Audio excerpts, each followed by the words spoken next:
Hi hello నమస్తే welcome back to iDream media. ఈ రోజు మనతో ఉన్నారు ఆంఫీస్ సర్టిఫైడ్ మ్యూచువల్ ఫండ్ డిస్ట్రిబ్యూటర్ అయిన రాజేశ్వరి వడ్లమణి గారు. మ్యామ్తో మాట్లాడదాం. Hi ma'am. హలో. మీరు జనరల్ గా పేరెంట్స్ అందరూ కూడా చాలా కష్టపడి పిల్లల్ని చదివించిన వాళ్ళు ఉంటూ ఉంటారన్నమాట. అలా ఒక 20 years బ్యాక్ నుంచి జరుగుతుంది. టు బి ఫ్రాంక్, ఒక 1998 99 లో పుట్టిన వాళ్ళందరూ కూడా ఇప్పుడు వరకు జాబ్స్ వరకు వచ్చేసారు వాళ్ళంతా. బట్ రైట్ నో వాళ్ళు ఎర్న్ చేస్తున్న అమౌంట్ చూసుకున్నట్టయితే యావరేజ్ సాలరీ 30,000 ఉంది అంతే. కానీ వాళ్ళు అదే టైంలో పిల్లల్ని చదివిస్తూ 1998 లో ఒక 2,000 3,000 ఎస్ఐపి చేసుంటే ఇప్పుడు వాళ్ళు ఎలా ఉండే. సో మీకు ఒక చిన్న ఎగ్జాంపుల్ చెప్తాను.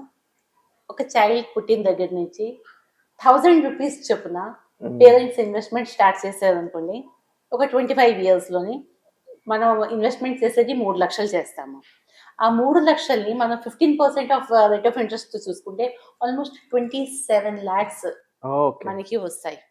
ఈ 27 lakhs వాళ్ళకి జాబ్ అది ఏదైనా వచ్చి వాళ్ళు కంటిన్యూ చేసుకోవాలంటే హ్యాపీగా వాళ్ళు చేసుకోవచ్చు పిల్లలు, రైట్?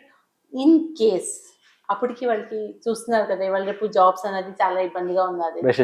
సో కొంతమంది పిల్లలకి ఏంటంటే ఏదైనా బిజినెస్ స్టార్ట్ చేయాలనేసి ఉంటుంది. వాళ్ళకి లోన్స్ అవి దొరకవు బయట, స్టార్ట్అప్స్ కాబట్టి. అట్లీస్ట్ ఈ అమౌంట్ ఏదైతే ఉందో వాళ్ళ బిజినెస్ స్టార్ట్అప్ కి కూడా పెట్టుకోవచ్చు కదా. సో ఆ విధంగా యూజ్ అవుతుంది. అండ్ ఇలాంటి మరిన్ని క్యాలిక్యులేషన్స్ అండ్ మరిన్ని మనీ డీటెయిల్స్, మరిన్ని ఇన్వెస్ట్మెంట్ డీటెయిల్స్ వీటన్నిటి కోసం చూస్తూనే ఉండండి ఐ డ్రీమ్. తప్పకుండా రాజేశ్వరి వడ్లమణి గారి చేత మరి ఎంతో కంటెంట్ అనేది మీ ముందుకు రాబోతుంది. So stay tuned. Thank you so much for the information.